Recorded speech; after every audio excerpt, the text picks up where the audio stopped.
You guys are listening to the Daily Wealth Junkies show. I'm Brandon Dukeman here with Will Harvey, and this is the Wealth Junkies show. Like I said, today we've got two exciting entrepreneurs, young entrepreneurs too, that are going to share their story with us. But first, don't forget to join us on Facebook at facebook.com/groups/wealth junkies. We've already got a ton of members in there right now that are sharing all their sorts of connections and asking all sorts of questions and engaging everybody. And also don't forget to subscribe to the show so that way you're not missing any of our daily episodes. And please do us a favor, rate and review the show so that way we know how we're doing. With that, I'm going to turn it over to Will to introduce our guests for the day. Thanks, Brandon. Today on the show, we have not one, but two guests, like you said. So we're excited about that. We have Will Vatis and Scott Freeman, and they're both the founders of Gizmatic, which is a product design and manufacturing firm founded in 2015. They met at Virginia Tech as students on the Formula SAE team and formed the idea to start the company back in 2011. So with that, guys, can you just give the listeners a little bit more about your backgrounds and how you got to where you are today?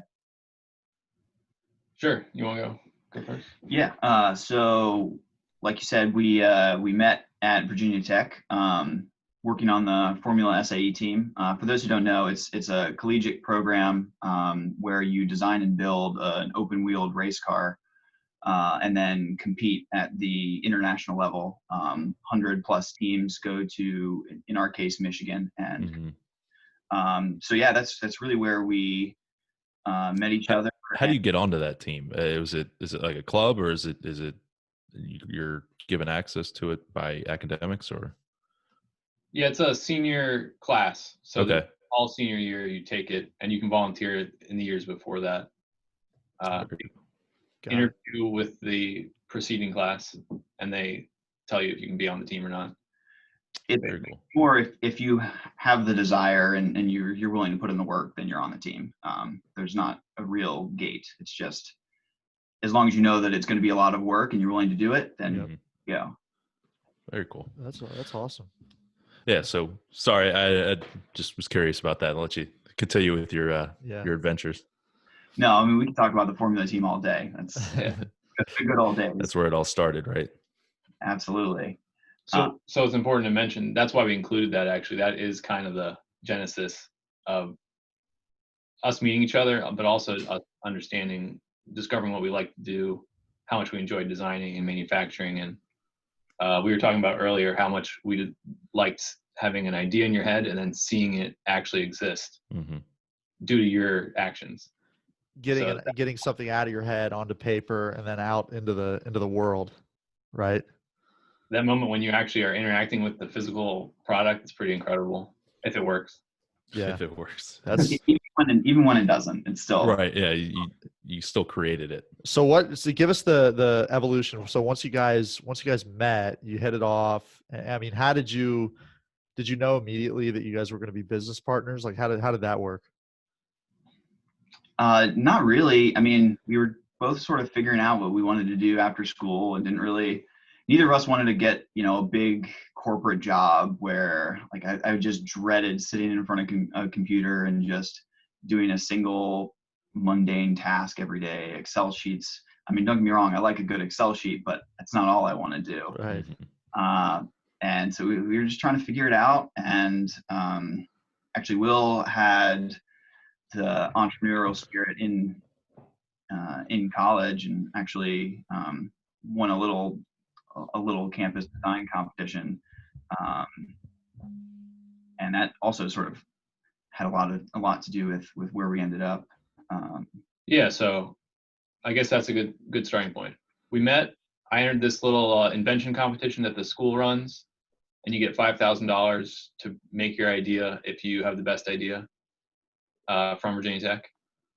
And I won that, although it's a pretty small competition, so it's not like that many people even entered. So it's still a great accomplishment to win something, But I only had to beat like 10 people or something. 10 people that you beat though, so just kind of not to brag. So we won that, I won that, and then I was like, this is going to be hard. It was for a pump that fills your tires automatically in your car, but I realized how hard it was going to be to make it into a business, so I started talking to Scott, and that was like our first time thinking, oh, we should work together and we should make this a business. What happened, and that's kind of why we were like, we need the company, is this was a huge endeavor. We didn't have the appropriate resources. Even at a university, it's like the bureaucratic roadblocks to get access to a machine or get access to funds or whatever. It just takes forever. $5,000 is nothing to start a business. Right, Yeah, right. That's what I was like, going to ask. What did you do with the $5,000? I spent $1,000 of it on like equipment, like parts, springs, and metal and stuff. Mm-hmm. And then I graduated. I didn't even get to use all of it. That's funny. So they didn't let you continue on with the invention of it. No, that's part of the problem. It's like, no, nothing bad about them, but school structure is such that they have to disperse the funds and approve each purchase and things. They couldn't just write me a check. Mm. Right. So it's like draws that they had to do. Yeah. Yeah, I got you.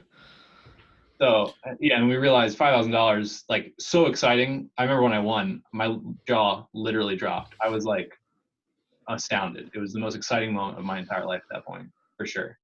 And then 2 months later, I'm like, oh my God, this is nothing.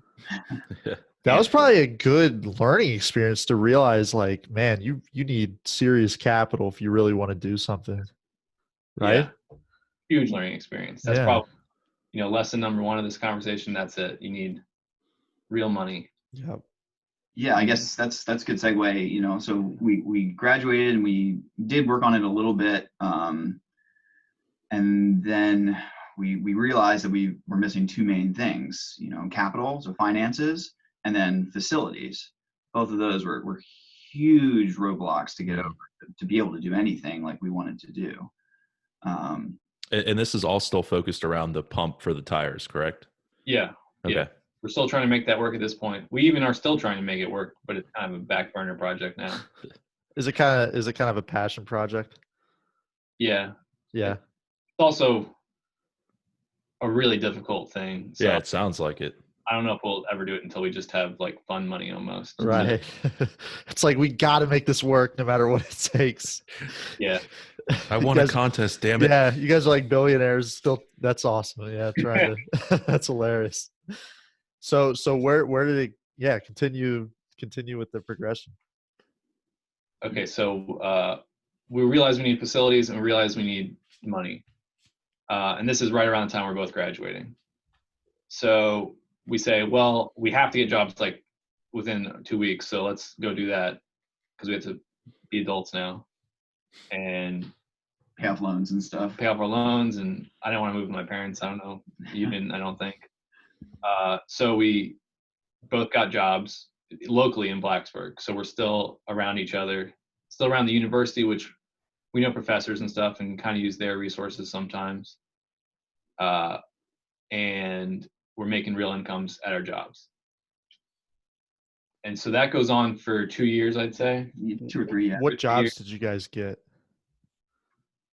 I worked for Virginia Tech in a lab,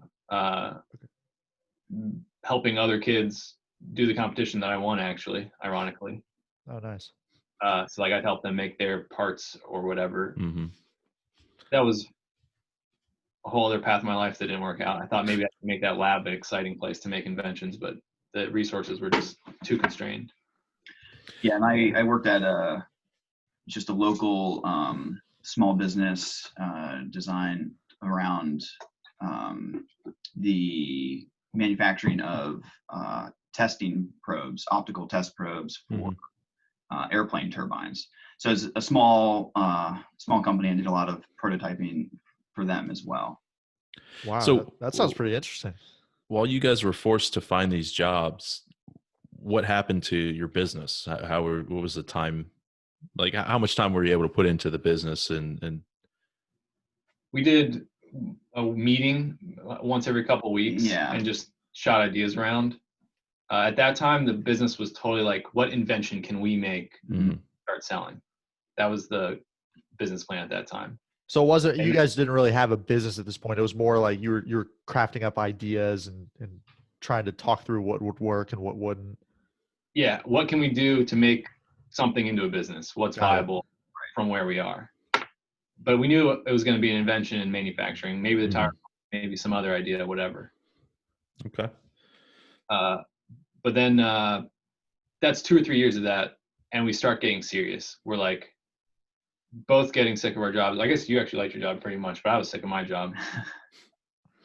And we never wanted jobs either. So this was still like frustrating kind of Jobs suck, right? conventional job.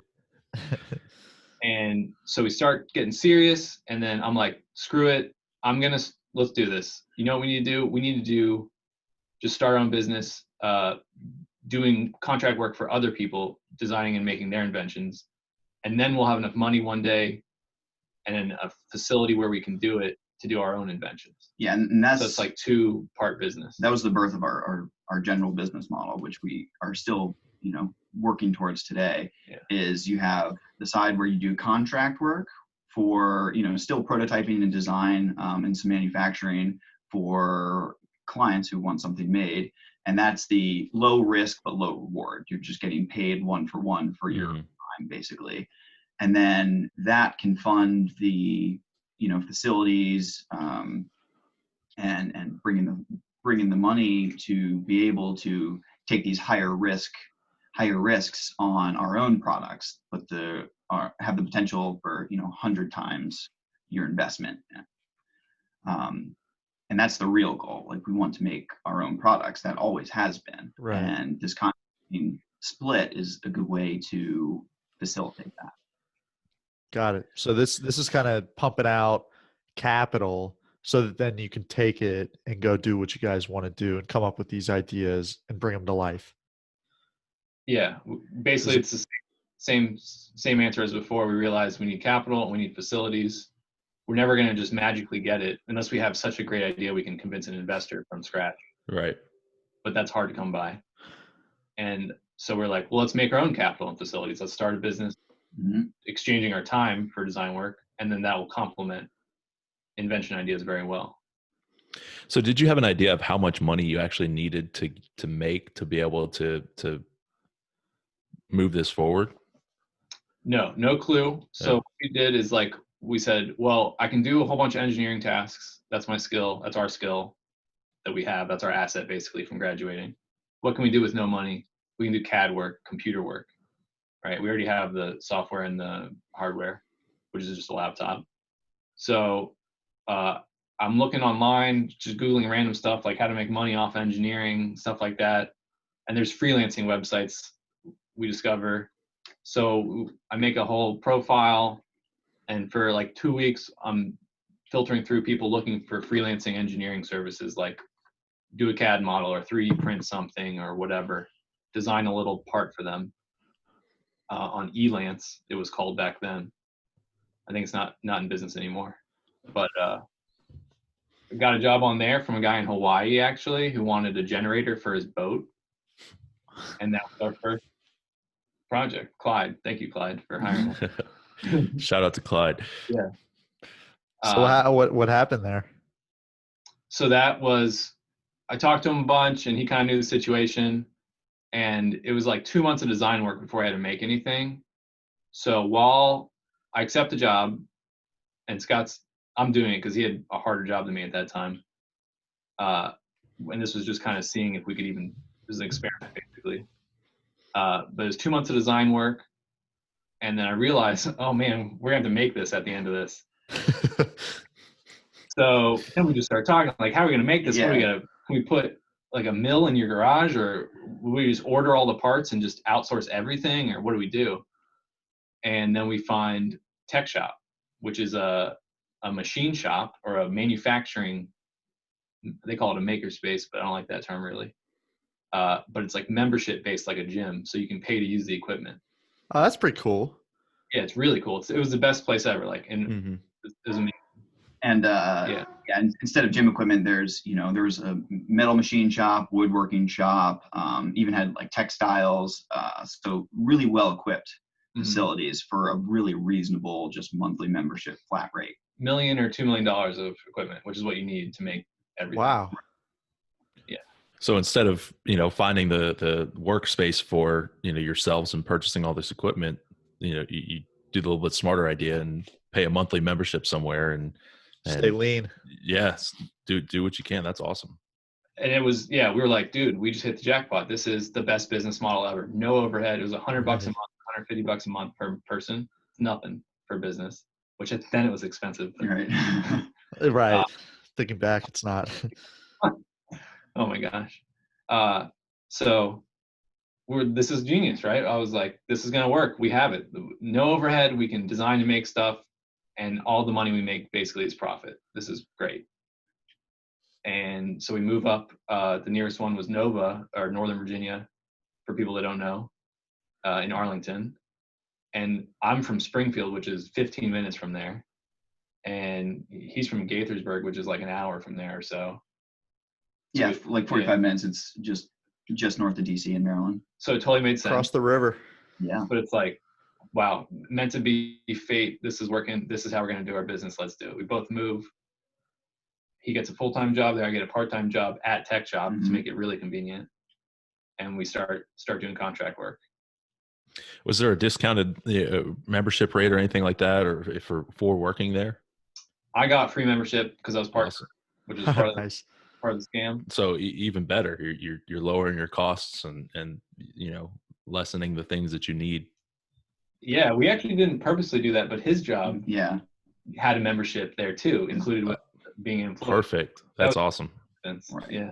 So no overhead at first. Yeah. Wow. So that's interesting. So what did you guys what did you do after that? Like, how did you continue to ramp this thing up, and how did the first the first thing that you manufactured for that guy Clyde go? Okay, so yeah, this is like what I was saying. This is like version 1 of our business, right? This is the scrappy, make it work with no resources model. The Tech Shop days. Which was a good model. Yeah. I mean, try to do it that way if you can figure it out, right? For advice for others, like that was probably the better model, honestly. Mm-hmm. It cost us very little, It was low risk overall. But then, and I'll talk about Clyde and stop taking all the saying everything. But so Clyde's project is a generator for your boat that is powered by the waves. So it just always gives you energy when you're on your boat a little bit. For like at night, there's no solar energy, right? So that was the idea there. That went well. I learned literally how to use like every machine there while doing the project. So that was some hectic times, because if I needed to like laser cut a piece of plastic, I had to learn how to use the laser cutter. I'd never used a laser cutter before, or the water jet, or the mill, or I used to use mill at college, but I'm learning all the skills on this project. So is Scott. And it's like, it's so exciting. It's fun. It's late nights, but it's not stressful. It's just like pure excitement because everything's working. I could go 24 hours a day, no problem. Of course, not really, but it was really great. And it took a little long, but he was a really nice guy. He didn't care. And I finished, and it was just a good project. Got paid. Yeah. Way undercharged, just I know successful. now. But yeah. But it was enough money for us at the time. Like, we had no overhead, so it was fine. Yeah, that was going to be one of my questions is how did you know what to charge for something that you've never done before? We still struggle with that today. I don't know how we chose the hourly rate, but it was $55 an hour back then. And then I just guessed the number of hours it would take. And wrongly. Yeah, very, very poorly. So the rate was too low and the hours were too low, but it didn't matter because we weren't like money stressed or anything. Yeah. And the experience that you get from that first sale, and like you said, you learned how to use all that equipment doing that one project. So, for the next one, you're set. You're not going to take as long to learn all those equipments and things like that. Yeah, absolutely. And I had a similar experience at my job. They had similar things needed to be made, and I was working at a tech shop because, much like us, the job I worked at is called figure engineering. And they also knew that it was, better to not have their own machines due to the level of things they actually needed to be made. So I also was learning all the machines and everything on someone else's dime at that point, learning a lot just in general. And in the meantime, we kept getting freelance jobs. Work just kept ramping up. A lot of that was aided by Tech Shop. People would come to Tech Shop looking for things to be made. They didn't understand what it was, so they thought they could hire Tech Shop to make stuff for them. Which worked out really well because that ended up meaning they hired us to make it. And it got to the point where we had enough work that Will had to stop working at tech shop. Like, it was getting in the way of doing the freelance. And That's that a was great problem to have. Yeah. yeah. That was in April of, what year was it? 2016. 2016. Yeah. April timeframe of 2016. And then it kept getting busier. And a few months later, September, I quit my job and came on full time as well. And it was great. Everything was looking up. A little bit scary though. It was a little scary. It was That's definitely both of us now, full time, right. No other income. Right. But it was good. We had work lined up for the next few months. We knew that it was paying well enough to pay us. And again, we had pretty little overhead. It was great. And then November came, and at the drop of a hat, Tech Shop went bankrupt. Really? Literally over. Wow. So, No worry whatsoever. So real quick before I know it's a terrible spot to bring this question back up to, but talk about real quick the decision to leave your job and both of you guys not having any money to really have any income. It was agonizing. Like, Yeah. at this point, I have a wife and a house and everything, and you know, the pretty typical, you know, white picket fence, etc., with a good full-time paying job with healthcare. And I'm considering jumping, you know, effectively cutting my pay in half with no benefits. And I was like, do I really want to do this? What'd your wife say? She was definitely hestant, but I see Will laughing over there. yeah, but I mean, it was like, you can't not be hesitant. If you're not hesitant, then you're just not thinking about it. Right. You're a fool, basically. But no, and actually, the CEO at my previous job, one of the things he had said before sort of inspired me to just take the leap, was living the past of least regret. What are you going to regret more when you look back in 20 years? Am I going to regret, you know, maybe quitting a good job and, you know, good benefits and everything, and maybe losing a bunch of money and having to, you know, change my lifestyle to try out this thing, or staying the course and not trying it? And then I was like, well, worst case scenario, it doesn't work out and I find another job. Okay, fine. Maybe not as good as the one I have, but I can make do. And that was sort of the realization where I was like, okay, let's do this. Like, I will regret not doing it if I don't try. Yeah, that's so good. And I think people, a lot of times they put too much into that, and they don't really look at the true risk, which isn't that much. I mean, Tim Ferriss talks about fear setting. Instead of goal setting, you should do fear setting. And it's where you basically write down the worst thing that could happen if you did what you wanted to do, whatever you're passionate about or whatever your business you were starting. And when people do that, and put it on paper, they realize that the worst case scenario really isn't that bad, and that the regret of not doing it far outweighs the quote unquote risk of doing it. So that's what you just said was gold. Totally agree. Yeah. I think I remember saying to you, if this doesn't work, you only lost like a year or two of income. You can totally get another job. So what is the risk? It's 2 years of good income. That's it. Yeah. 2 years later, retirement, assuming you can get a job. Right. Right. Right. So now that's covered, talk about November and Oh gosh. All right. So start with the night. Yeah. So I was there. Scott wasn't this night. It's like 11 p.m. I see it's Tech Shop's like on the street of Crystal City, so you can actually see the road from the workshop. And my friend walks by, going to a bar on Thursday night. And he's like, "Come drink with me," he yells it through the window, which is just a crazy coincidence. I say, "No, I gotta work. I gotta finish this project. Sorry, man." And I know him all the time, so it was no problem. But that decision was really major, actually, to not go with him, because a couple minutes later, I'm in the shop finishing up. It closes at midnight. And the manager walks over and says, she's walking to everyone at this point, one-on-one. Hey, listen, we're closing tonight at midnight. I'm not supposed to tell anyone for legal reasons, but we're actually out of business and we're not going to open tomorrow.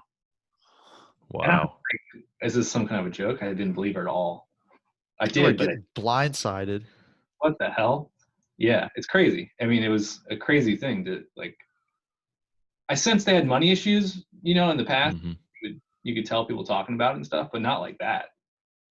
Yeah, not to the point where you're closing and not coming back ever again. Yeah. And the Arlington branch specifically was doing really well, so I didn't think that branch would ever close if there was problems with the corporate business. But so she says it, and I'm like, okay. And I like just go into action mode.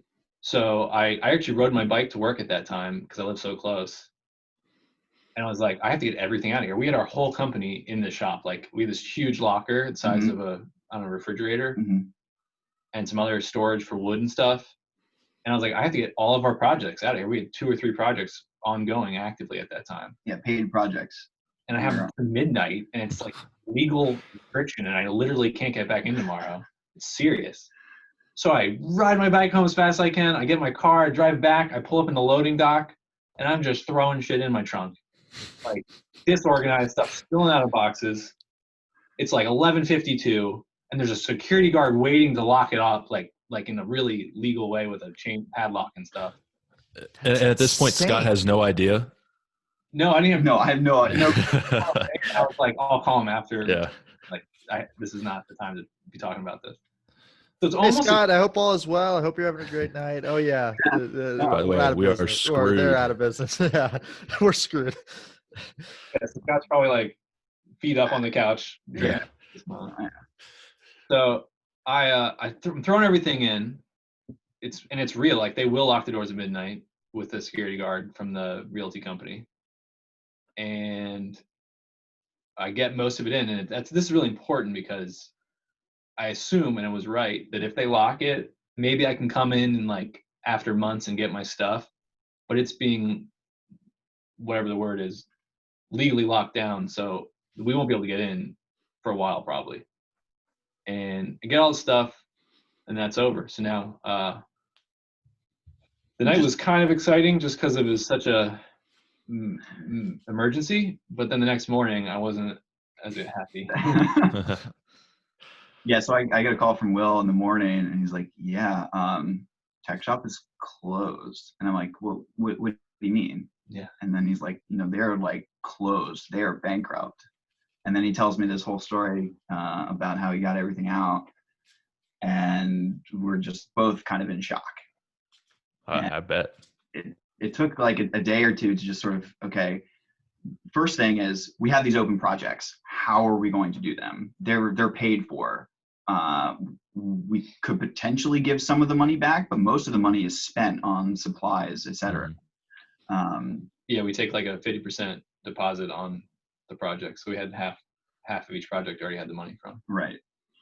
So we had to finish these. We just go into total, okay, where can we go? Where can we go? And the obvious places are, again, we went back to square one. Garages. Are there any other shops around the area? Can we pay other people to do these? So you're just in like survival mode at this point. Absolutely. And all the while things are going through our head like, okay, do we still have a business after this? Is it even possible to still have a business? And then that thought just has to take back seat to the current crisis. It's like, maybe we do, maybe we don't. Well, I don't know yet. But we got to finish. Right. We got to 3 finish projects. these. Right. But we did. I mean, what did you do? A lot of what I was working on was luckily computer based. It was mostly design. So I wasn't able to like prototype anything. So I didn't really know in advance if my design was that great. But what Will was working on was not at all. So like he ended up working out of his dad had the little corner of his office was was office building, had a small shop in it, not big, not equipped. My dad has a little countertop repair shop, so it's just like the size of an office, a little wood shop, nothing. Got it. For Yeah, it's probably nothing what you're used to from the last few months of. yeah. No. So I was doing a big plastic part, a TV enclosure for a waterproof TV, called "Take the Show Outside," and it was enormous. It was like the size of a car. It was like a 70-inch rectangle. It was bigger than that, 100 inches. And so I'm like sanding this thing in my dad's shop for a month, painting it, and he's like, I'm all over it, taking up the entire space, and it's just horrible. But he lets me do it, of course. And that's how we finished that one. And then we had a hot dog slicing machine, Mm-hmm. which is the goofiest project ever. That's one of my favorite. That's one of my favorite ones. And it works really well, It which is works cool. really well. That's for a company called Swizzler, who's still using it today. Mm-hmm. You'll have to put us in contact with him. We want to hear that story. Yeah. Absolutely. And they know like that happens. Yeah. So that's cool. But I was like carving pieces of metal with a freaking butter knife in my kitchen. I remember. Dude, Like- this is such a cool story. You just did whatever it took, and you're just, instead of going back to them kind of tail tucked between your legs, you just found a way to make it happen, not ruin your reputation, and Yeah. make it work.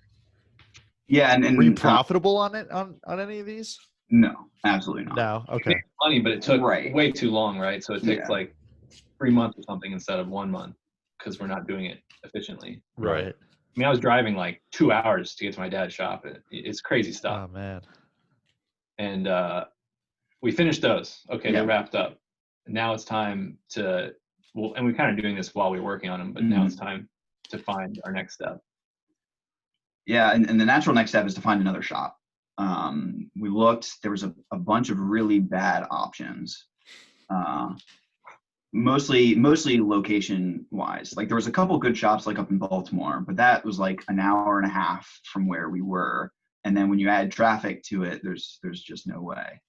And they weren't importantly long-term, I don't think, viable. We were looking for like, let's not do this move 10 times. Right. Mm-hmm.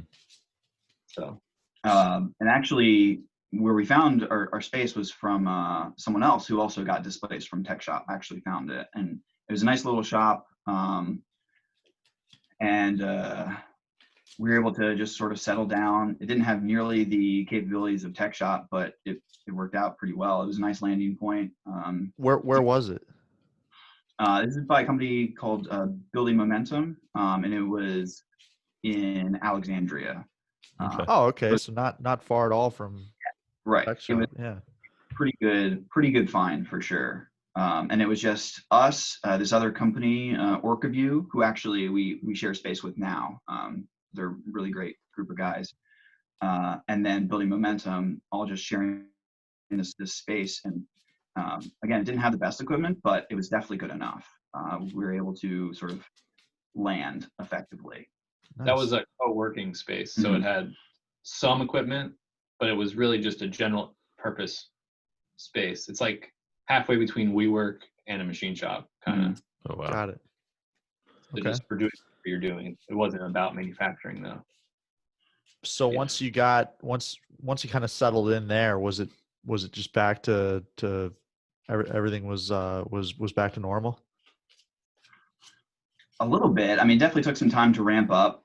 We had to find more clients. Again, a lot of the clients we were getting were through Tech Shop. So now we actually had to find a way to get our own clients. Like we had more than enough work through Tech Shop, so we hadn't built up advertising at all at this point. It just wasn't necessary. So we had to figure all of that out. There was definitely a ramp up period there. And also we weren't able to advertise as much. So we had to sort of take our capabilities into account, which was definitely restrictive. We didn't have all the equipment we used to have. Right. Gotcha. So Okay. we did ramp up, and we actually ended up hiring a couple employees to do some of the work. We got a couple bigger jobs that were really helpful. And then, yeah, that was sort of the beginning of the post Tech Shop days. But we knew that this was never going to be a permanent solution. It wasn't quite what we needed. Have you found the permanent solution? Okay, so yeah, now we're in it right now in the office. So we're there. It sort of works, but it's not permanent. But thank goodness it was there. Mhm. And then they're like, "Hey guys, we're moving to a new place. It's bigger. Do you want to come with us?" And we're like, "The rent's going to go up, and it doesn't really have the right equipment anyways. I don't know." And so we say, "You know what? Can we make this happen on our own now?" And we don't have enough money, but we figure we can scrap it together, and we just can get our own shop, because that's what we need. By that point, we understand, since tech shop doesn't exist, there is no other place besides our own shop that will work for this. So we scrapped together, I don't know how, literally all of our money. Mhm. I'm talking no 401k, no savings, no stocks, sold stuff, every cent. And we team up with OrcaView, who is in the shop as well, who needed a better place to go. And we say, "Hey, can you split a bigger shop with us? Because, bigger facility has lower per square foot price." Mm-hmm. It actually worked out really well with them because they needed some equipment, but mostly needed space. And we were the other way around. You guys needed more equipment. That's perfect. Yeah. Wow. It's actually a wonderful relationship. Right. So that was a good move, teaming up with them to save on cost, get all of our money. We applied for a SBA loan, which you need 24 months credit history, and we had 25 by the time we got it. Yeah. But at first he said, "No, call me back in a month." Wow. That's funny. Really? Yeah. And then they do our credit checks, and thank God we both have pretty good credit, because it's personal credit with that little business credit history. They're totally checking your personal credit. Right. And we get approved. He said we got to score 51 out of 100 and need a 50 out of 100 to get. You are just scraping by for all of this. That's funny. Dude, that's awesome. Yeah, isn't that crazy? And so we get approved, and we're like, "Oh my gosh, we got a real big old, I think it was like $100,000 loan. This is enough." Yeah, baby. Plus our personal money that we had from it. Mm-hmm. And then we find a place with OrcaView. We get the perfect place that's low rent and good layout. And then we were only verbally approved for the loan. It had to get signed off by the government. The It's SBA. a government loan, government-backed loan. So freaking like a day before it gets signed, the government gets shut down. That was a year ago. Man. Yeah. The longest government shutdown. Oh, that's right. Oh, so you're sitting there banking on this 100,000 coming through and getting approved, and all of a sudden this curveball gets thrown in. So how long did you have to wait, and what was that like? Oh, it was so agonizing. It was never had much stress my whole life. Yeah. So we can't buy equipment because that's what the loan's for. And talking, one of the machines costs like $50,000 a mill. So, and other stuff is very expensive as well. So we're like, we're about to go into this big old space with nothing in it and just hope we get this loan. And I guess we'll get jobs if it doesn't happen and pay off. Yeah, just pay our rent with our rent. And we still have a project at this time, by the way. The business is still running. Yeah. This is like a crazy transition. And we signed a lease without the loan. We paid the first month's rent without the loan. We had to literally just drain the bank account to pay the first month's rent. And then the loan comes through. Yeah, it comes through a month later after being stressed out. So now looking back at it, would you, now that you're in a clearer mindset, would you have done that all over again just to get those things done? I would. Yeah. I think so. It was definitely the right move. And we had always sort of planned on getting our own shop. Even in tech shop, we knew that it wasn't going to be permanent. We're like, we can hang out at a tech shop for a few years and make some money, build a business. And then once we have enough money, we can do it, hopefully without getting a loan was the idea. We just bootstrap it. Obviously tech shop closed and those plans went kaput, but we always wanted to get our own shop. Right. And it was definitely a bit of a leap of faith to do it. And it was a very stressful couple months figuring out if we actually could and if it was the right move. But yeah, absolutely. It ended up being Correct. For sure. That's awesome. And I mean, you really still are bootstrapped. You haven't, as far as I know, correct me if I'm wrong, but have you guys raised any money? No, the only that was a loan. That was the biggest.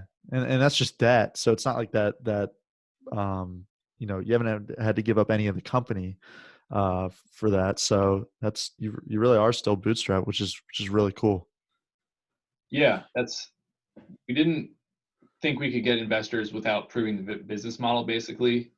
And I mean, that's one thing to say as a lesson. Like, we both knew the potential because we're in it every day, and we can see how our success rate at acquiring customers and kind of the intangibles or the non-quantifiables that show like, this is going to work. I can tell we can get big customers, and we had to start at that point. And I was like, we're going to get really big customers in a year. Like, this is a needed service, and we are fulfilling it. There's money here. That's awesome. We know it, but how do you express that to investors? Right. There's no quantifiable data that would show that. So not for a few more years. Right. Yeah. So that's you guys great. you guys are in this new space now. You've got what you need. Is it going well, and where's the future for you guys? Good news is it's going really well. It's rocking and rolling now. You guys haven't gone back to get jobs or anything? No, haven't considered that for at least 6 months. I love it. No, that's great. I'm making a joke. You guys are clearly doing really well. So that's awesome stuff. So what like Brandon said, what are some of the goals in the future? So I guess our big goal is, again, get back to our original purpose. Really want to design our own products. That's what the whole reason we started this. We don't want to work for other people as our main job, a means to an end. And we're finally at the point where we're getting that pretty well rolling. We've got good clients that are paying well, that keep the lights on, that keep us fed. And now we're sort of looking to grow and expand. We're going to hire a couple people this coming year. Will mentioned that work is abundant, and it really is. One thing we've learned was, if we need work, we have to put dedicated effort to find it, but we will find it. It's out there. So once we hire people, we'll be able to find even more work, because we're able to not be working on projects ourselves and actually focus on building the business itself while other people run it. Right, and scaling. Totally smart. So that's awesome, guy. That's an awesome story that you guys got, and you guys overcame a lot of stress and a lot of adversity in that. So I think fighting through that and sharing, that's awesome. And when you guys figure out that tire pump idea and finally put it into production, we'll bring you back on so we can talk about that, because totally, it's awesome too. So, we're going to jump into our Moments of Truth segment. It's the same 7 questions that we ask all of our guests, and it's always interesting when we have two guests. So let's get rolling with the first one here. Who is your success role model? I guess I don't know how good of a role model he is, but he is definitely inspirational. It's got to be Elon Musk. That's mine. Well, he's a common. It's always a race to who answers first. So he's a common answer on here. So and I totally agree that what that guy is doing is incredible. And you talk about it's very similar to what you guys are doing. He started what was it, Zip2, and then he sold eBay. That's what gave him the money to go start SpaceX and everything else that he did. So yeah, building on your work. Mm-hmm. Yeah. And I remember reading something about him. He was wondering whether or not he could be an entrepreneur. So he lived on a total bare bones ramen only diet for a month, and was like, okay, can I do this? And it was like, yeah, I can do this. Okay. One thing important, I think, why I like him is because he's a technically knowledgeable CEO, which is something I feel like it's really important to make a truly good business. Not just have a business CEO, but someone who's an expert in whatever the product is, or at least. Absolutely. Yeah, I would agree with that. What's your guys' biggest success thus far? It could be business, personal. It could be combined, individual. Well, business is definitely, fighting through all the stuff we just told you about to get our own shop and get to the really stable point. Getting our own shop. Yeah, definitely. That's Getting great. figuring out all the resources, collecting all those resources to make that happen. Mm-hmm. Yeah. That's good stuff. Yeah, that's awesome. What's a typical day for you guys look like?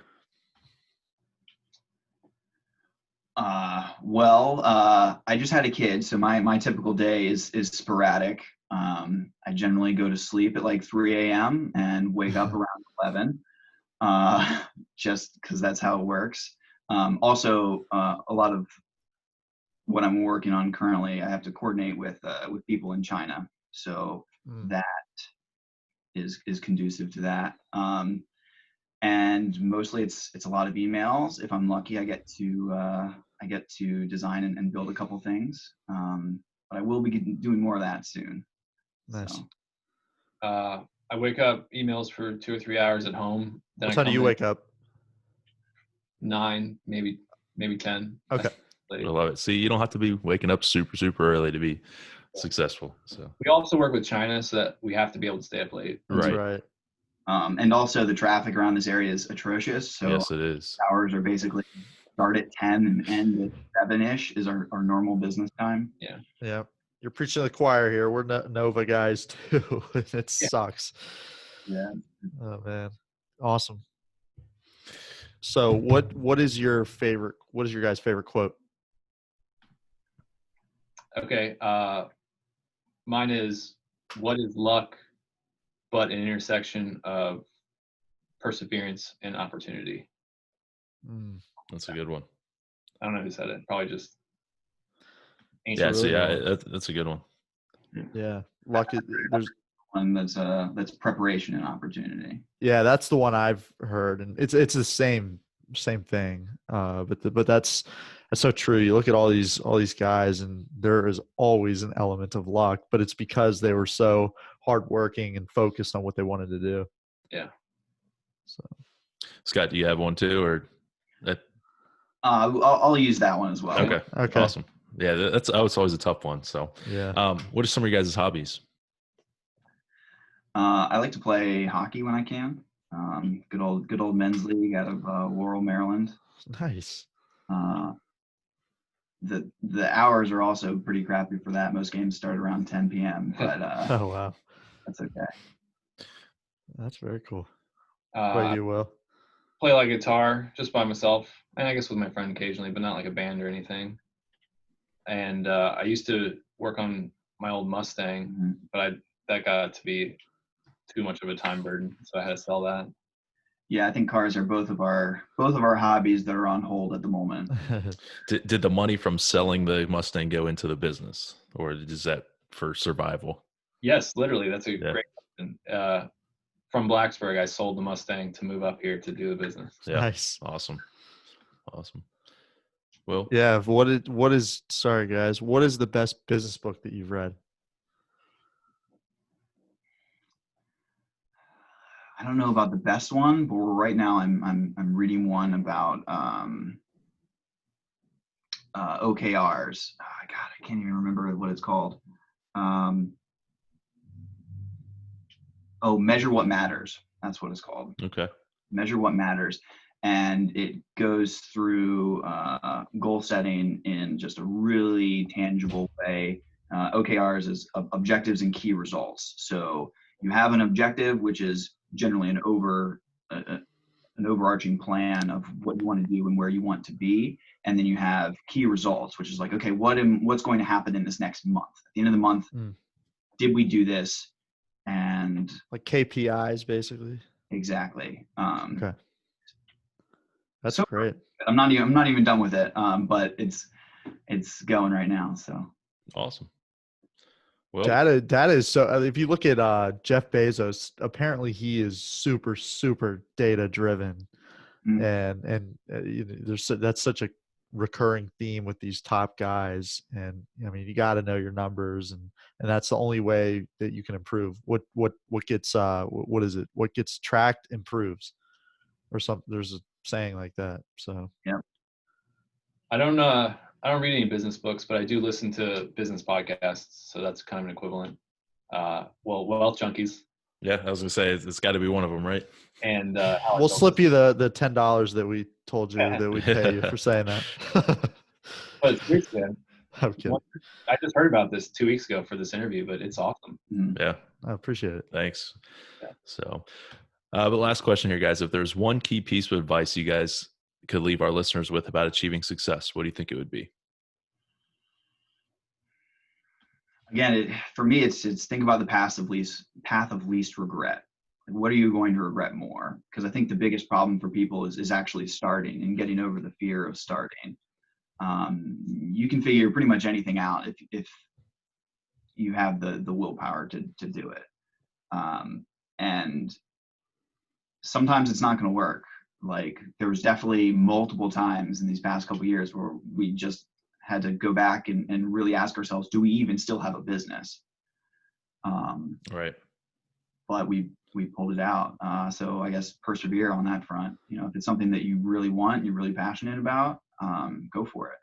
But also, you can wait a little bit too. Like, we waited 3 or 4 years realizing that it wasn't the right time to do it. We know we still wanted to, but it just didn't make sense. That's great. That's great advice. Once you have a general idea of what you want to do and how to do it, you can begin. You don't have to have all the details figured out. As long as it's a generally good idea with a basic plan, start. Yeah, very true. And kind of figure it out as you go along. Yeah. And that seems like a lot of what you guys are doing when things were starting to fall down on top of you. You guys are still moving along and just trying to figure out, hey, look, I'll work in my dad's shop for a little while until we figure out what's going on and things like that. Right. So that's awesome. Still doing it now, figuring out how do we scale? What's the next level? How do we integrate? But you're moving forward. You're doing it, which is great. So, well, guys, how can our listeners get in contact with you guys? Well, they can, if they want work, they can go to our website and email us from there. Or our website is gizmatic.com. Oh, yeah. Can you spell that? GIZMATIC. Like Gizmo and Matic. That's a creative name. I like the name. Yeah, I love it. And then our Instagram is pretty good. Just see cool pictures, obviously, of what we do.